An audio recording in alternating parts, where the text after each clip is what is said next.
Uzi, one of the most iconic guns in movie and video game history. So what led to its rise to fame? And does it still hold up to this day? And is it as good as it is in real life? In 1948, a new country was born in the Middle East known as Israel. Almost as soon as their inception began, they were met with conflict against the Arabs, which would become known as the 1948 Arab-Israeli War. The Israelis were forced to utilize hand-me-downs left over from World War II, and they realized they needed to modernize. Major Uziel Gel would be the one to design the new firearm for Israel, and he made a special request to not have the firearm named after him, but they went and did it anyways. The brand spanking USMG was adopted in 1951 and was built from sheet metal to keep production costs low and easy to pump out. Kind of like how easy it is for this adult actress to pump out a baby. It was definitely a step up from the earlier MP40 or the grease gun in terms of compactness. So how was the Uzi able to accomplish this, you may ask?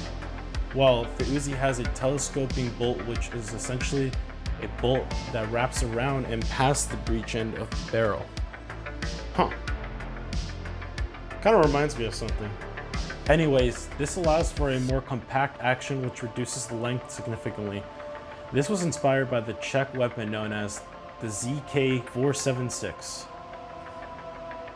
The Uzi has a fire rate of 600 rounds per minute, which is a more controllable recoil. However, the Israelis then said, yeah, but can we make it, smaller? And so the Mini Uzi was born.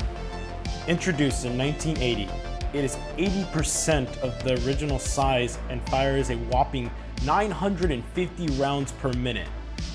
You're probably thinking, wow, it can't get any smaller than that, right? Mimicked him on. He has consistent. Well, they still weren't satisfied, and like the exact opposite of a fat American saying bigger is always better, they wanted smaller, and they got smaller with the Micro Uzi. Introduced in 1986, firing a crackhead energy level of 1,200 rounds per minute. This thing's blowing bigger and faster loads than me after No Nut November when I see a sale on 5.56 ammo.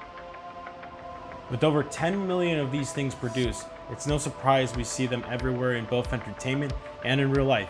I mean, look at this thing. How could you not want to have it in your movie? With the rise of action films, old wartime rifles or machine guns just simply weren't going to make the cut. The Uzi's appealing and modernized look would cement its place forever in cinema history. Even though the Uzi was known for being used by military, law enforcement, and mercenaries all around the world, it has also found itself a home on the streets of crime and has been favorable for drive-by shootings considering its high rate of fire. Makes it perfect for this spray and pray tactic. It is no doubt a very broad weapon and has had many diverse users, and I would consider it a very gender-fluid gun. Thug, mercenary, soldier, movie star. The Uzi is definitely a neutral gun and knows no good or evil. And in terms of the modern era, I don't think it really holds up anymore, unfortunately. I mean, you have all these new types of body armor, take on 5.56, 7.62, 7.62, 308. I mean, I think we're gonna see it in cinema a while longer though. This has been Baltazar, signing off.